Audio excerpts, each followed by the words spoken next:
asking nga bakubuuza ki ku parade eyo?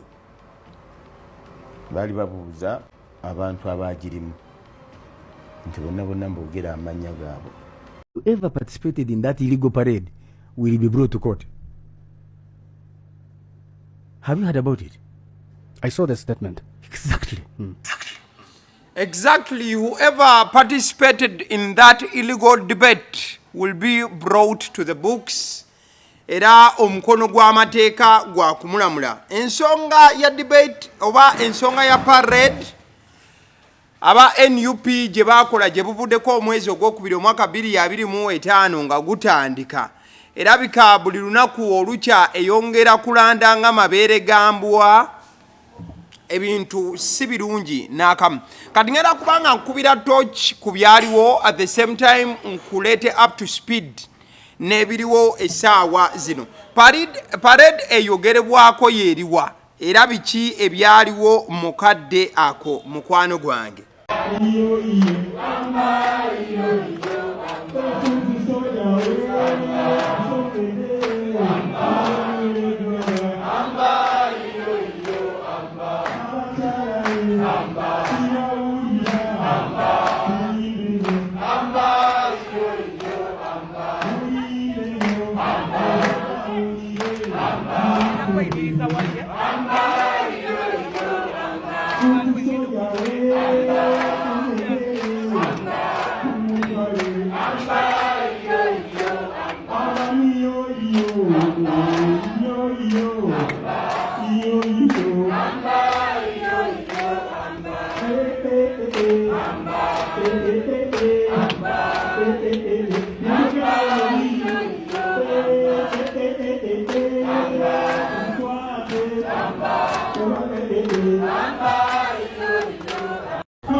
Olwali lutegekeddwa ku kitebe eki National Unity Platform aba NUP olwali lutegekeddwa mu ngeri eyali very simple era olutaaliko bintu byali birulabiddwawo oba ebyali bitegeereddwawo mu kusooka nti ate lulikya ebintu ne bifuuka bufuusi wano na wali bageneral ab'enjawulo mu magye g'eggwanga Uganda baavaayo ne batandika okuba nti balya obuwuka era ne balaga obutali bumativu ku byonna ebyali bitegekeddwa mu parade eno. In fact omukulu Felix Kraije yannyonnyola n'agamba nti olaba ekinyonyi nga kibuuka ng'embaata era nga kikookolima ng'embaata kiba kitegeeza ki. Olwo nno yali akubamu kafaananyi wakati wa parade ya NUP wamu n'okuba nti agikubamu akafaananyi ku side ey'ebitongole ebikuumaddeme mu ggwanga ayogera ku UPDF JAT ate era wamu n'ebirala.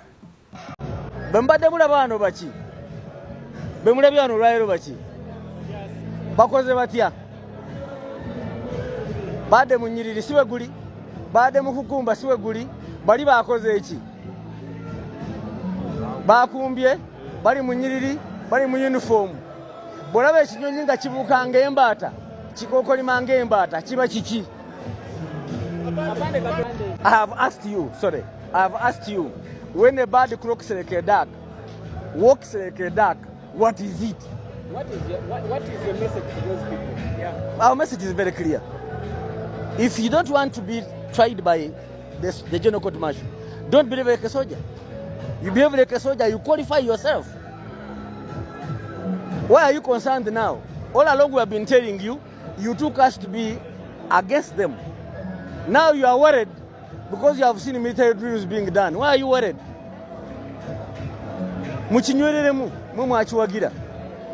Byali bigambo by'omukulu mu magye omukulu Kulaije Felix omanyisi terakozesa bitiibwa by'abakulu bano mu magye olw'ensonga nti osobola okubyogera n'obiwabya ate nakyo n'otunyonnyola lwaki wayogedde ebitiibwa bya Jeno n'otabirambulula mu butuufu.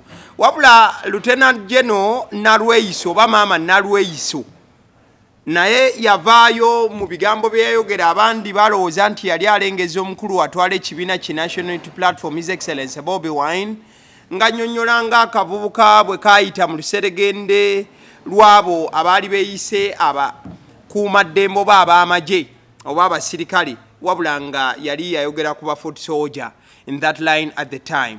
Mulimu n'abantu abakulu mulimu n'abasomye ne mubeerawo ne muyimirira ng'akaana keekyanga kabeekyangiramu mukayita mu paleedi. Omanyi oli principal Mukama nsonyiwe bansonyiwe mbanjogedde bubi. Waliwo omuntu bali bamuyita Newton Ojoko professor bwe nzijukira yalina Lakwena Professor Newton Ojoko Lakwena yabagamba nga bazibirire ne bazibirira nti ava mu ggulu ne Professor Newton Ojoko n'azibirira bw'ati ne batunula nga Lakwena ali awo mbwa yavudde mu ggulu yakomandinga olutalo lwa simanyi baali babayita bati kati na bino bwe mbiraba bano abantu bazibiridde batunula golabanga abazibiridde baloota bali ku struggle ki obajjaku kani imagine naye mbebaza okola katemba bwatyo mbebaza nnyo bebale nnyo bebalire ddala kubanga abantu babalabira ddala ono katemba nga bakola katemba w'ekisirusiru. Can you imagine abaana baffe ne bagende Makerere ne basoma bayina masters nga bayimiridde awo batunula President Bobi Wine mubeere bulungi. Bigambo byayogerebwa Lieutenant General Maama Nalweyiso ng'alaga obutali bumativu ku ngeri NUP gye yali yeekoze parade. His Excellency Bobi Wine n'abeera nti ayita mu parade eyo nga bw'oyinza okuyita ekikolwa ekikolebwa ba president bwe baba ba inspecting a guard of honor ebiseera ebisinga bwe muba nti muli bantu abatera okugoberera ebya security n'engeri abasirikale gye beekondakitingamu wamu n'ab'amagye. So General Nalweyiso ye ekintu ekyo tekyamusanyusa era okukakananga Bobi Wine amuyisizaamuko awo eggaali mu buufu obwo. Ebintu nno byatandikanga okusaaga era bajjeno we baanyiiga wabula ne baminisita abamu ekintu kino tekyabasanyusa. Bwe wajjukira bulungi omukulu minisita Dr. Baryomunsi Kuris naye yavaayo n'ayogera ku bino. In fact alina obubaka bwe yannyonnyola wabula era mukadde ke kamu wakati nga okukwatibwa kw'aba NUP kugenda mu maaso waliwo ekigambo ekikozesebwa kye ekya abduction nti okuwambibwa wabula agamba nti nedda temugattika bintu wano tewaliwo okuwambibwa kwonna wabula kuba kukwatibwa. They had like a military parade. Then one of the NUP members who were putting on, he was on record saying, because the message is not being released, we are going to get pangas and cut every NRM member. We cut him with a panga, and he's on record. So are you saying a functioning state should just leave you to go without recklessness? Because the state is there to protect all of us. So the question of abduction, what you are talking of abduction, Well, some people have chosen to replace the word arrest with abduction. It's their choice. But those what you are calling abductions, those are arrests. Probably what you should demand is that when somebody is arrested, then let him be detained in a gazetted place, let the law be followed, and that person within 48 hours be produced in the court of law, and then be charged. But we are not going to reach a situation where you have people who are untouchable in society when the state is there. Bigambo ya Dr. Kuris Baryomunsi ngagamba tetugenda kubeera mu ggwanga abantu abamu batandika okubanga boogera ebintu ebimu n'okuba nti bakola ebintu ebimu bayineeyine nga balinga abagamba nti eggwanga lisirise era nti tewaliiwo bantu ba security balaba bigenda mu maaso. In fact yabadde ayogera ku chairman Nyanzi wamu n'aba NUP ngagamba nti lumu ye kennyini Dr. Kuris Baryomunsi yarabira ddala owa NUP ng'agamba nti bagenda kukwata amajambiya batemeteme aba NRM mu buufu obufaananako bwe bityo. Kale ebya parade nga bimaze okubaawo okukwata okusookera ddala okwakolebwa oba okubuzibwawo kw'omuntu eyasookera ddala mu kibiina ki NUP eyasookera ddala nga yeekuusa ku parade eyo yali chairman Nyanzi. Nga tutandika omwaka abaaliwo olutalo muyinza oba mwalabako omukulu abasajja baamukwata. In fact yali ne Waiswa Mufumbiro abasajja ne bavuba chairman Nyanzi era Waiswa Mufumbiro at the time ye tebaamukwata.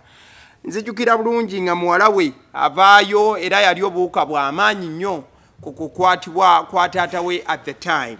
Don't bring our father, we are coming for you.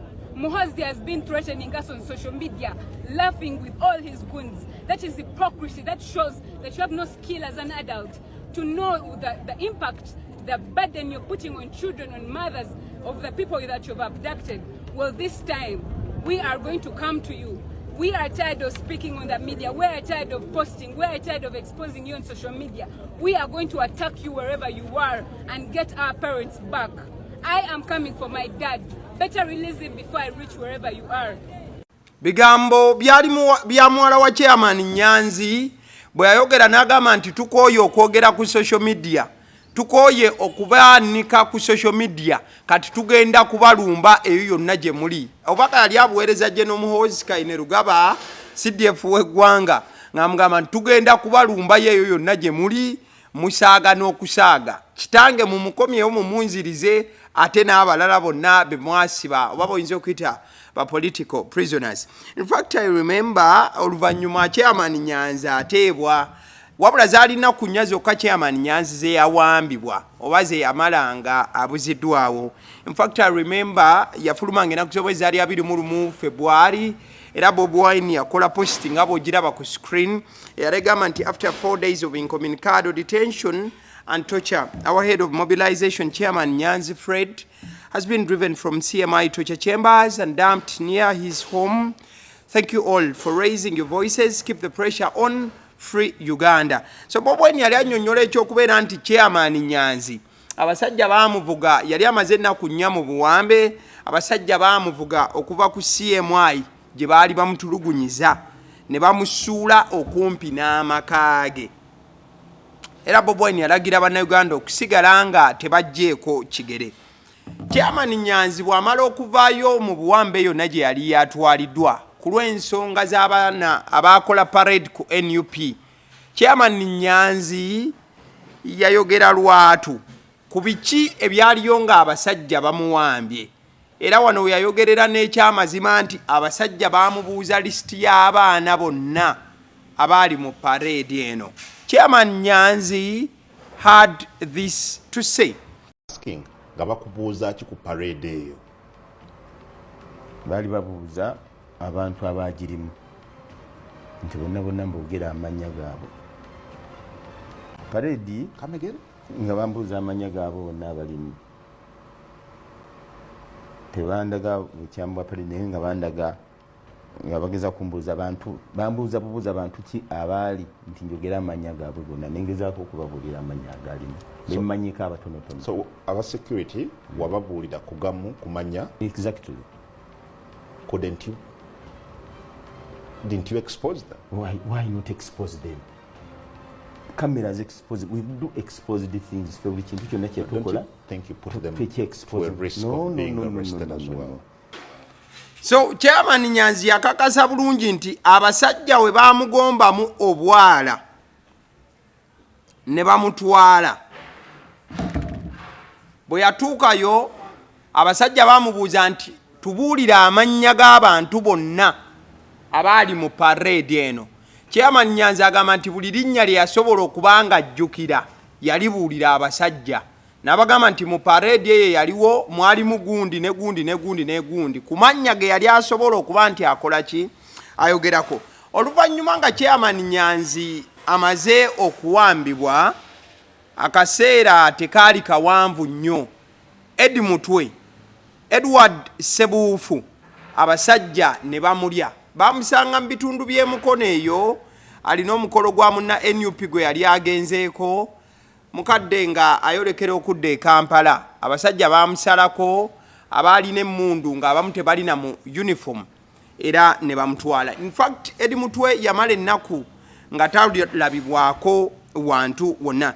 I remember very well General Moz yakola posts ez'enjawulo obula nga tetunagenda ku posts za General Moz. Njagala nkusooke nkutwale wa Bobi Wine ne family ya Edi Mutwe. Mukadde nga Edi Mutwe awambiddwa biki ebya happening at the time.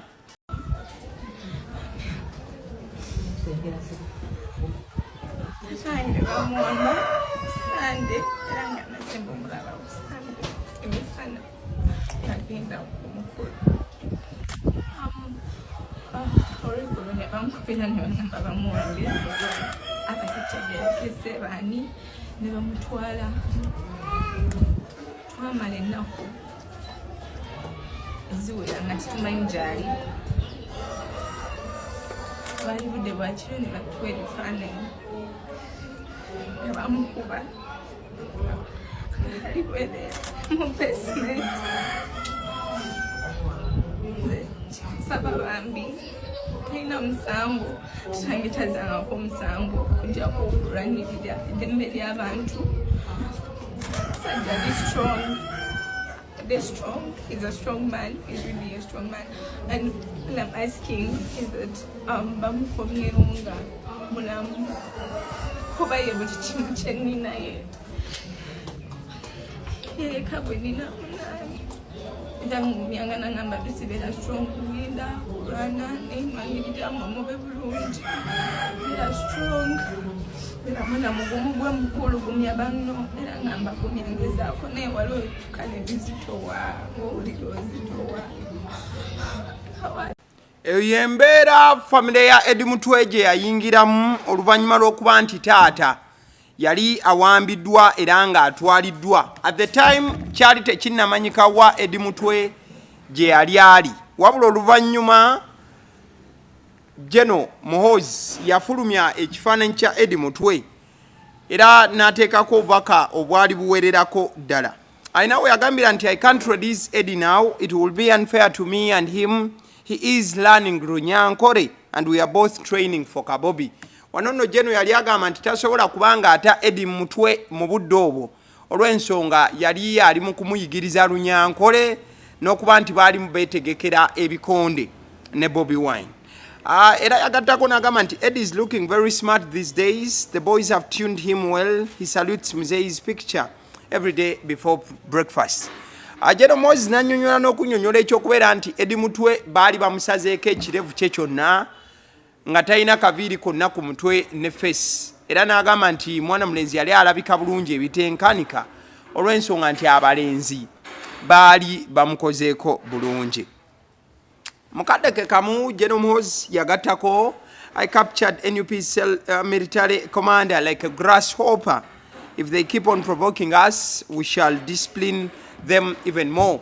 Wanono nga yali agamba nti yakwata komanda wa bannamagye owa NUP ng'enseenene era n'agamba nti banasigala nga babasosonkereza bajja kwongera okubawa discipline. Oluvannyuma Edi Mutwe yaleetebwa mu kooti wabula ng'embeera y'obulamu mwe yali buli munnayuganda alinamu ku kisa ku mutima yali emuyungula ezziga.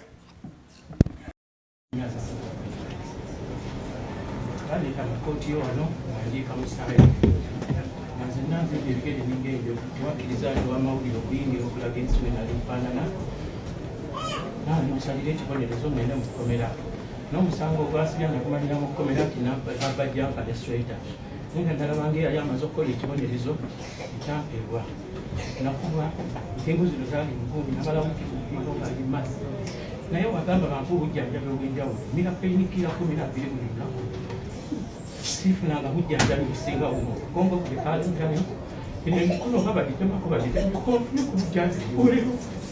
Mutwe ali mu maziga amangi. Omusango ogw'okubeera nti yali ku parade n'okuba nti baakola dduyiro ow'ekinnamagye tebaasooka kugumusomera e Masaka ate kyegujje gumusomerwe e Kanyanya ku Kawempe Magistrates Court. Wabula ojja kujjukira nti Edi Mutwe nga byonna bigenda maaso, mwana mulenzi amanyiddwa nga Akleu Kivumbi naye yakwatibwa. Jeno Gaddafi n'akwatibwa wamu ne mwana mulenzi amanyiddwa nga Smart Wakabi. Bwe weetegereza ebbanga eri mugenda maaso abakulu bano lye bamaze mu Ekomera era ebbanga teryawukana, bonna balinga nti at the time Edi Mutwe waayingirira ate nabo empingu we zibaliira era ebintu ne bitatambula bulungi. In fact tuba tuli awo ennaku kati ziringa 5-6 amawulire g'okubuzibwawo kwa mwana mulenzi amanyiddwa nga Bobby Giant eyali ku assembly eyo oba parade nga bannamagye we bagiyise nago ne gatandika okuba nga gasafeesinga ku mikutu emigatta bantu. Era mukyala wa Bobby Giant amanyiddwa nga Ow'omukisa yavaayo n'abaako kyayogera wamu ng'ali ne kanso Nalukoola. Jeno Damulira njagala musajja wange. Njagala musajja wange. Jeno Damulira gwoli na musajja wange mwagala.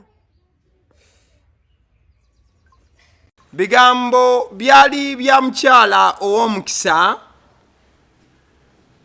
nga ali mu kunoonya bbaawe Bobby Giant eyali tannamanyikawa we yali yatwaliddwa wabula nga ye Ow'omukisa mukyala wa Bobby Giant yali agamba nti Jeno Damulira ye yali yakutte bbaawe.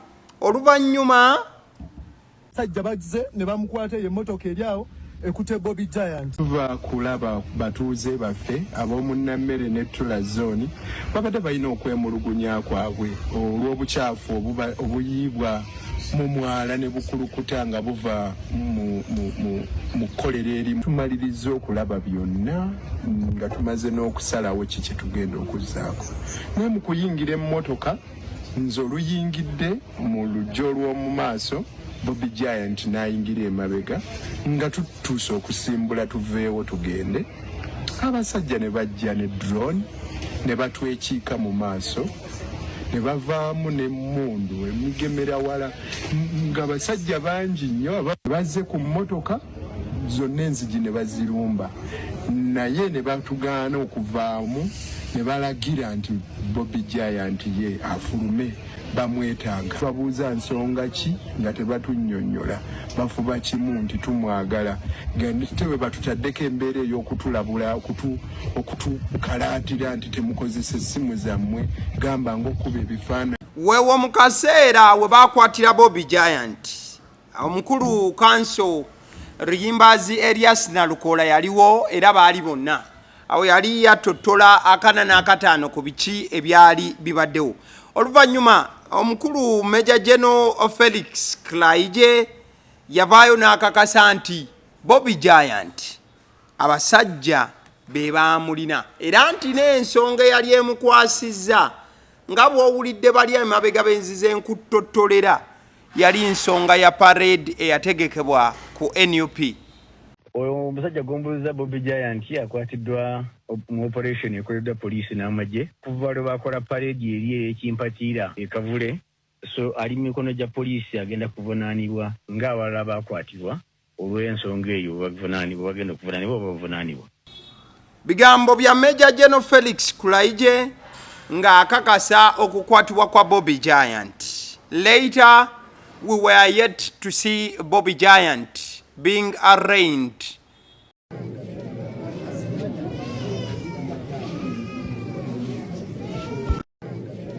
So, omusajja wa Katonda yaleetebwa ku kooti era olunaku lwaleetebwa lwe lunaku lwe baleeta Edi Mutwe wamu ne Yakleo Kivumbi. Bano nga baali baleeteddwa kuwulira beyiri yaabwe oba omulamuzi agiyisaamu. Wabula ate Bobby Giant ye yali aleetebwa kusomerwa misango. Of which Bobby Giant waleetebwa naye yagambibwa nti yenyigira mu kola duil ow'ekinnamagye.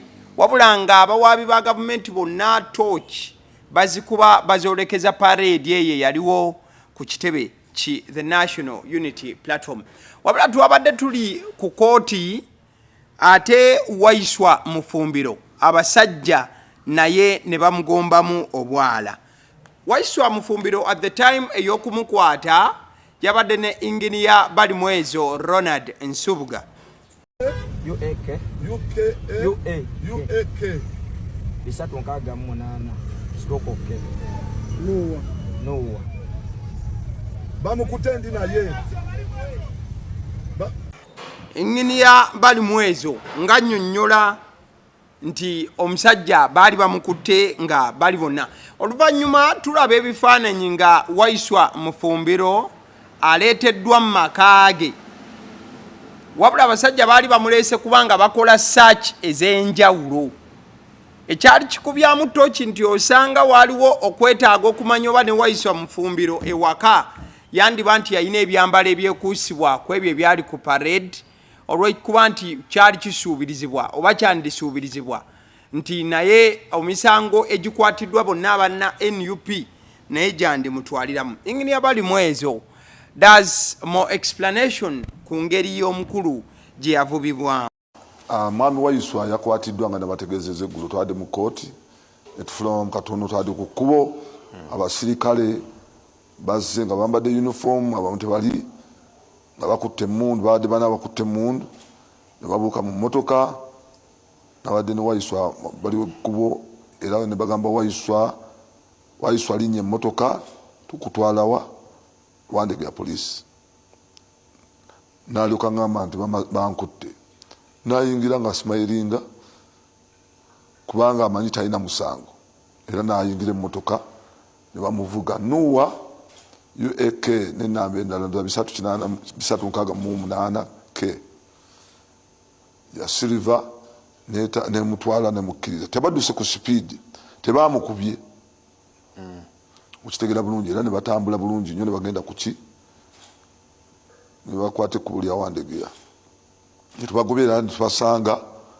nenva mu motoka ginabadde muneninya boda kubanga baduuka jam ne bamutwala ku wandege ya poliisi we nayingiddeyo ne baŋŋaana okuyingira n'omuntu omulala yenna era bwe batyo ne ba DPC mwenyini nankima nanga nja kuwa support kwa ndi musajja mulema nantwala mu ofisi ye nasanze Waiswa nga yakatuuka era bwe ntyo nembuuza mu mukwatidde ki ne baŋŋamba emisango agenda gitegeera ne mubuuza osobola okumumpa njogere naye ne baŋŋamba nti wuuyo naye temufuluma bweru nenjogera naye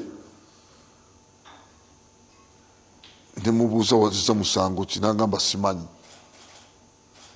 era bwe ntyo nagenza okulya mu bwama nga bagamba bagenda kumusaakinga akati bwatyo ne bamuteekateeka ne bamutwala mu mmotoka ya poliisi drone bamugye mu ne bamuteeka mu ya poliisi ne bagenda mu maka ge ne mbagoberera ne mbasanga ne bampita okubeera witness ne bacekinga amaka ge mukyala we mulwadde wabaddewo kind of obusungu bwavudde mu batuuze kubanga Waiswa musajja wa ddembe waka taata naye engeri gye bamuleeseemu ng'alinga omubbi bamutaalise ku mpingo ekyo nno kyalese trauma eri abaana abato era abazadde ne bagamba ono muzadde ono taata mukyala we mulwadde temusobola kumuleeta nga mumusibye ku mpingo. Waiswa Mufumbiro abasajja okumuleeta bamuleetera ku mpingu ewaka mu makaage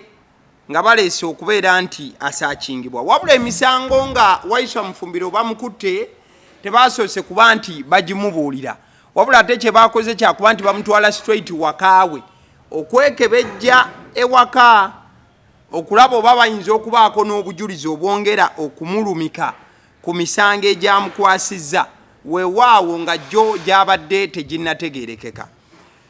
Joel Senyonyi also had something to say ku kukwatibwa kwa Alex Waiswa Mufumbiro. Alex Waiswa Mufumbiro was kidnapped right here at the court premises, put in a Noah by military persons, taken to we do not know where. He had come also as one of the sureties. Sadly, we don't know where they have taken him. This criminal behavior of people who are supposed to observe law and order has got no place in 2025.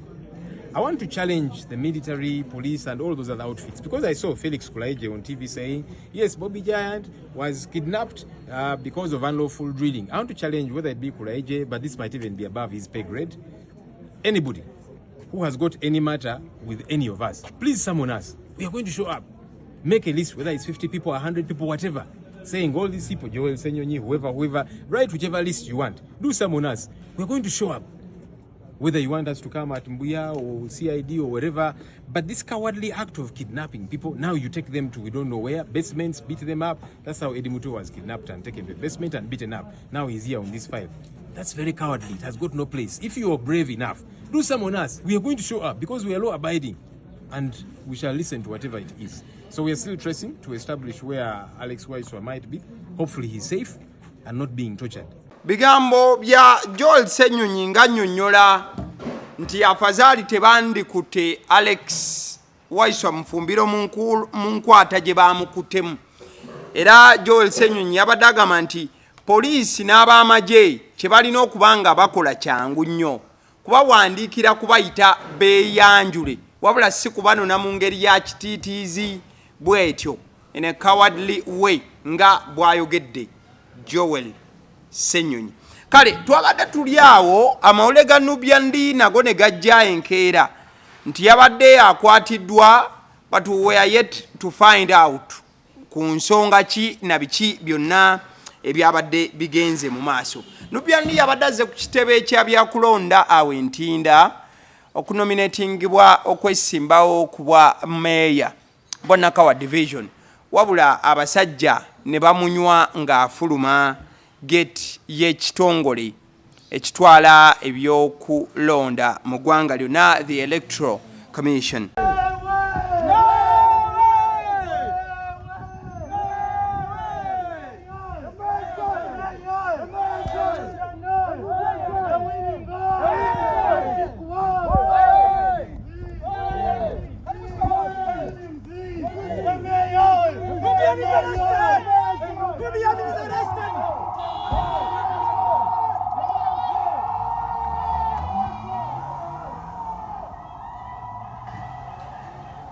Nubian nga abasajja bamutwala, mukyala wenno yasigadde maziga mangi at the time of arrest eyabaawe.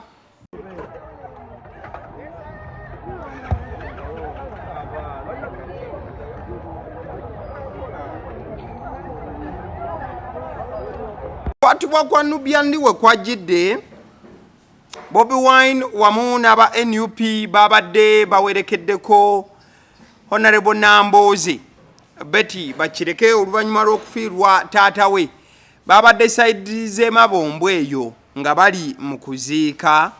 Bobi Wine we yafunidde amawulire nti mukwano gwe Nubian yabadde akwatiddwa at the time. Tufunya akameseji nti ne Nubian bamuwambi. So endera gye tuliko Ntitukesa lukyanga nkoko ya mutamiivu ndi wano njogera nammwe naye nange simanyi oba onokuba esimu yange essaawa 3 eziddako ng'ekyaliko ate naawe bw'oli nammwe abekkiriranya nammwe bwe muli njagala nnyo buno obubaka bugende eri abo abekkiriranya timunnange bwe bamala okulya bbe naawe gwe gwe baddako baganda babbe bangi nnyo be bakozesezza naddala eyo gye nali mu ghetto basobbi ne babakozesa okumenya amateeka okulugunya abantu bamaliriza babasse naye na mukwano gwange balinga bamwyita zebramando nga tutanya naye bikonde bamukozesa bamaliriza ne bamusse kati nyina mukwano gwange mukwano gw'aba artist bangi abaddenga wa poliisi nga bamwyita Walugembe Musa abamu kumwe mumumanyi yabadde akulira ekireka Musa Walugembe ng'amanyi tebamukozesa kikyamu nga bwe baleeta kukwatibwa oba mu maaso g'ababosi be abo abafaanagana nga kukwata je nakuyisa binakulako obusungu naye bakusola mu mmotoka naye nakula bagamba amanyi ndi ku mulimu naye nga mugamba muganda wange bakukozesa naye buli gwe bakozeseza genda mu byafaayo by'abaana abasajja bwe bakusaasidde nnyo ne batakutta omaliriza tolina kitiibwa nga bakakoza mutale Musa Walugembe y'omu kwabo kuba nze nga mbagamba kati sobola okyogera kuba bamusenya naye Musa y'omu kwabo nga bajja okukwata n'agamba bobi bajja okukwata n'enkwe nga eri ekkiriza kubanga balina mission yakukunyiga nga bali mu kukwata era ng'odde waka ekiro nagamba ozzeeyo kiro n'omugamba otegeddwa nti tuli wano ku kamera tukulaba bigambo bya His Excellency Bobi Wine mu kaseera we babadde bakwatidde Nubian wabula ge mawulire agasoose okuba nti gatambula nti yabadde akwatiddwa wabula ekyabadde ekituufu mu kukwatibwa kwe abasajja tebaamuvuze nga bamutwala wantu wonna Nubian baamututte paka mu makaage afterwards mwana mulenzi yakoze post yabadde nnyonnyola obutuufu bw'ensonga nagamba nti thank you all comrades and friends for your concern and messages of solidarity. I was arrested at the EC offices right after my nomination.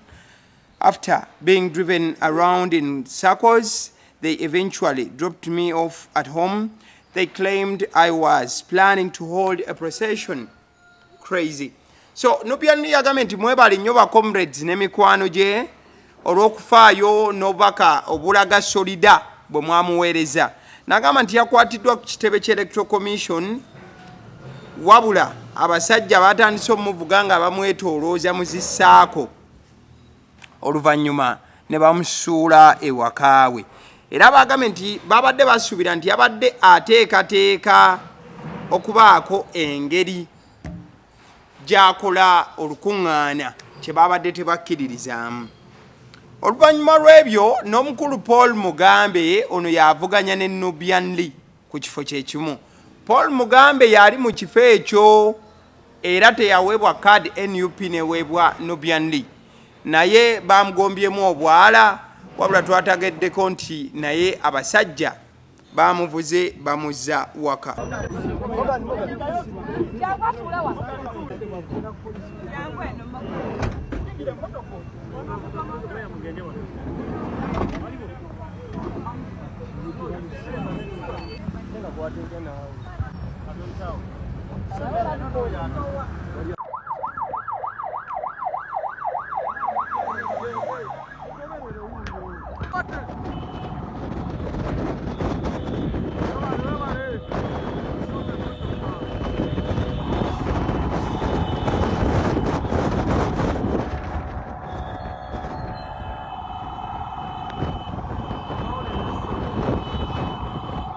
So, oye Meya Paul Mugambe naye bamukutte wabula bamukutte bamuzizza waka era mukadeke kamu nalabye yataddeho post n'agamba nti the arrest has sparked outrage but also strengthened the spirit of the people.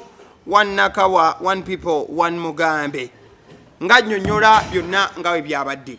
Kati bwe tuddayo ku nsonga za parade ya NUP. Ennaku z'omwezi zaabadde 9 olunaku olwokubiri omwaka gwe tulimu guno ogwa 2025 September omukyala amanyiddwa nga Sauda Madada obusajja bwamugombyemu obwala. Sauda Madada yakwatiddwa. Engeri gye kiri nti Sauda Madada ebbanga lyonna abadde ayambala ebyambalo ebyo ebyaba foot soldier. Bangi bakyasuubira era balowooza nti Sauda Madada ebyambalo bino n'ensonga ezekuusa ku parade eya military drills ze zandiba ensonga ezamukwasiza. Sauda Madada kigambibwa nti yasangiddwa ku booda ya Uganda yeeyo era abasajja we bamugombeddemu obwala. Nowamutwe ye yasoose okuba nti a breaking a story just got informed by our coordinator that Sauda Madada has been arrested by customs police at Busia border. Busia has a police file at Wandegeya. So Sauda Madada we bamukutte babadde bakisuubira nti oba bamugambye nti yabadde alina omusango ku police e Wandegeya gwe yabadde alina okuba nti ansaringa era twalabe ku file number CRB 1317 Wandegeya police station. Wabula tekinnamanyika guyinza kubeera musango ki ogwakwasizza Sauda Madada essaawa zino. So ekifaananyi kyolaba kye kya Sauda Madada bwe yabadde nga abasajja bakamukwata. Mukadde ke kamu David Lewis Rubongoya naye yakoze tweet ng'ayogera ku kukwatibwa kwa Sauda Madada. Yagambye bw'ati: We've been informed of the arrest of our sister Sauda Madada by the police at Busia. When she inquired about why she was arrested, she was told that her file is at Wandegeya police and that they will transfer her there. Sauda Madada we yabuuzizza abasajja lwaki babadde bamukutte, bamugambye nti omusango guli ku police e Wandegeya era nti babadde bakumwetikka bamuleete e Wandegeya. So Sauda Madada naye yegasse ku lisiti y'abalala abazze bakwatibwa mu mbeera efaananako bwetyo. So kansobole okuba nti nkuwa ku mukulu Major General Felix Kulaije nga tumaliriza vidiyo eno kamukuwe mu bujjuvu nga nnyonnyola nti omuntu yenna eyeesangibwa mu mikono gya gavumenti tobeeraawo ne mukozesa ekigambo abduction oba nti omuntu yabadde abducted, agamba nti teriyo kigambo kiyitibwa abduction oba abducted nga poliisi oba amagye bye bikutte, obeera arrested. Whereabouts are known even beyond just 48 hours. I mean, custody of 48 hours, that should be okay because it's within the law. Ideally, should be 48 hours. So what goes wrong? What happens when they're arrested beyond 48 hours? We don't live in an ideal world, do we? No, we don't. Exactly. So what is UPDF's official response on the allegations of abductions? But why should I respond to what we would not do? Why should I respond to hot air? We all know who appeared or who brought Bobby Giant. We know who arrested Waiswa. So why should I discuss this matter? Why should I respond to what I am not responsible for? Sometimes when people go missing, it's police that says we're not aware, and then you go to the UPDF says it's not aware, and all of a sudden we hear now that they are in unidentified custody. Canary, have I never gone on record to say that one is with us? Have I never? You've ever? Exactly. You see, the Swahili say, mwenye mkunda na kuambia nimenyampa, wewe unakataa. That the owner of the buttock says you have gas and for you refuse. So I don't understand you. But on a serious note, anybody that finds himself in the hands of government agencies has not been abducted. It's the methodology of arrest that it differs. Number one. Number two, again, this is diverting me. But methodology will depend on one, circumstances, two, the individual suspect. Those, if I may just hint on that a bit. And like I said, your producer told me we are coming to discuss the role of UPDF in elections. So, and we're getting there because this is happening in the political season. For you are taking me into discussing the individuals. It's honestly that only are in the fair. hands of the Uganda Police Force. It's honestly only fair that I ask these questions because this is a political season that it's we're fair. in. Politically charged. It's fair, but you're asking the wrong person. Who I have no right to say that's not for me. I should be bandwagoned. Yeah. But it's important that we ask now because the arrests agree are targeting opposition supporters and players. No. Bigambo by'omukulu Major General Felix Kulaije anyonyodde nga bw'owulidde akakasa bukakasa nti bonna abatwaliddwa tebaawambibwa buwambibwa era abakozesa ekigambo ky'okuba nti mugamba nti aba NUP baawambiddwa agamba nti kikyamu bakwatibwa bukwatibwa ababalina mu bamanyi bulungi nnyo mwayogeredde kuwayisa mufumbiro Bobby Giant n'abalala abagwa mu kkowe eryo mukadeke kamu omukulu wagattako whoever participated in that illegal parade will be brought to court. Have you heard about it? I saw the statement. Exactly. And that's where these individuals have been picked. Why don't you just summon them? That is not for me to answer. I've told you. I am not going to answer what I have not done for what I have not done, Colonel. And for you insisting, that's indiscipline. Surely. I have told you. I would rather not even telling you. You know where these individuals are. We were very clear. I'm not going to discuss those two individuals. So omukulu Major General Felix Kulaije yabadde mukambwe nnyo bwe babadde bamubuuza nti lwaki aba NUP bano we muba mubakwata mubanona kipanda mulera ne mubagwira mu kkubo oba yonna gye mubasanze lwaki temubasamoninga busamoninzi. Major General Felix Kulaije n'agamba sazze wano kumbuuza bibuuzo bwe bityo wabula kyolina okumanya sinza avunanyizibwa okuddamu ebibuuzo ebifaananako bwe bityo. Omuntu yakwatiddwa ekyo kyolina okumanya nti yakoze eki yakwatiddwa alina omusango. Engeri gye yakwatiddwamu temubimbuuza. Bigambo byadde bya Major General Felix Kulaije kukwatibwa kw'aba NUP bonna. Wabula ensonga eri mu kugenda maaso ye ya debate nga bwe twatandise era bwe tukomekereza nti buli kiisi eyali ku debate ku parade eyo not debate buli yali ku parade eyo Major General Felix Kulaije agambye nti they are coming for you bakunona wonna wooli abasidi omusunsuzi erinnya eryange agaliwo gwe mukutu kwoli information nga bweri bwe tugyetika ne tugireeta nga tetugaseemu ya doktora mubeere bulungi mukama agirenga akyabatukuumira mweraba.